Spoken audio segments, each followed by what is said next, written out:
Hi friends, welcome to our channel. இன்னைக்கு நம்ம chicken curry எப்படி பண்ணலாம் இந்த வீடியோல பார்க்கலாம். White rice, chapatti, parotta எல்லாத்துக்குமே இது சூப்பரா இருக்கும். கம்மியான பொருளை வச்சு குயிக்கா செய்யக்கூடிய கறி இது. கண்டிப்பா ட்ரை பண்ணி பாருங்க. இப்போ இந்த ரெசிபி செய்யிறதுக்கு கடாய் ஹீட் பண்ணிட்டு தேவையான அளவுக்கு ஆயில் சேர்த்துக்கோங்க. தேங்காய் எண்ணெய் இல்லனா கடலை எண்ணெய் ரெண்டுல ஏதாச்சும் ஒரு ஆயில் சேர்த்துட்டு ஒரு டீஸ்பூன் அளவுக்கு சோம்பு சேர்த்து நல்லா பொரிய விட்டுறலாம். பொரிஞ்சதுக்கு அப்புறமா சின்ன வெங்காயம் ஒரு 25 பீஸ் எடுத்து அதை கட் பண்ணிட்டு சேர்த்திருக்கேன். நல்ல கோல்டன் கலர் வர வரைக்கும் வதங்கினதுக்கு அப்புறமா இது கூட ஒரு 2 பச்சை மிளகாய் ஒரு கொத்து அளவுக்கு கருவேப்பிலை சேர்த்துக்கோங்க.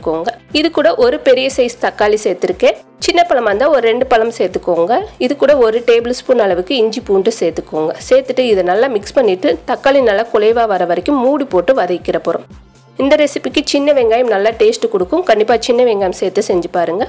இப்போ பாத்தீங்கன்னா தக்காளி நல்லா குலைவா வதங்கிடுச்சு. இந்த டயத்துல இது கூட ஒரு 1/2 kg சிக்கனை வாஷ் பண்ணிட்டு சேர்த்துக்கோங்க. சிக்கன் சேர்த்ததுக்கு அப்புறமா இதை நல்லா ஹை ஃப்ளேம்ல வச்சுட்டு நல்லா தண்ணிலாம் பிரிஞ்சு வரணும். அந்த அளவுக்கு நல்லா ஹை ஃப்ளேம்ல அப்பப்போ மிக்ஸ் பண்ணி விட்டீங்கன்னா அந்த மாதிரி தண்ணிலாம் வெளியே வர ஆரம்பிச்சிடும். இதுக்கப்புறமா இது கூட 1/4 டீஸ்பூன் அளவுக்கு மஞ்சத்தூள் சேர்த்துக்கோங்க. ஒரு டேபிள் ஸ்பூன் அளவுக்கு சிக்கன் மசாலா சேர்த்திருக்கேன். சேர்த்ததுக்கு அப்புறமா ஒரு 3/4 டேபிள் ஸ்பூன் அளவுக்கு தனி மிளகாத்தூள் சேர்த்துக்கலாம். தனி மிளகாத்தூள் உங்களுக்கு காரம் பார்த்துட்டு கூட குறைய சேர்த்துக்கோங்க. இது கூட தேவையான அளவுக்கு கல்லுப்பு சேர்த்து நல்லா மிக்ஸ் பண்ணிடலாம்.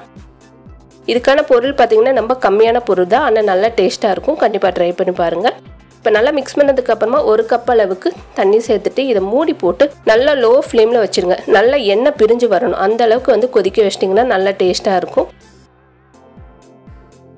இப்போ பார்த்தீங்கன்னா டேஸ்டியான சிக்கன் கறி ரெடி ஆயிடுச்சு. இதுக்கு மேலே கொஞ்சம் கொத்தமல்லி சேர்த்துக்கலாம்.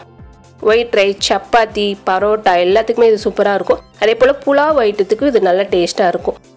இன்றைக்கி நான் ஒயிட் ரைஸோடு வச்சு சாப்பிட போகிறேன். நீங்களும் கண்டிப்பாக ட்ரை பண்ணி பாருங்கள். இந்த வீடியோ உங்களுக்கு பிடிச்சிருந்துச்சுன்னா லைக் பண்ணுங்கள், ஷேர் பண்ணுங்கள். மறக்காமல் நம்மளோட சேனலுக்கு சப்ஸ்கிரைப் பண்ணுங்கள். தேங்க்யூ.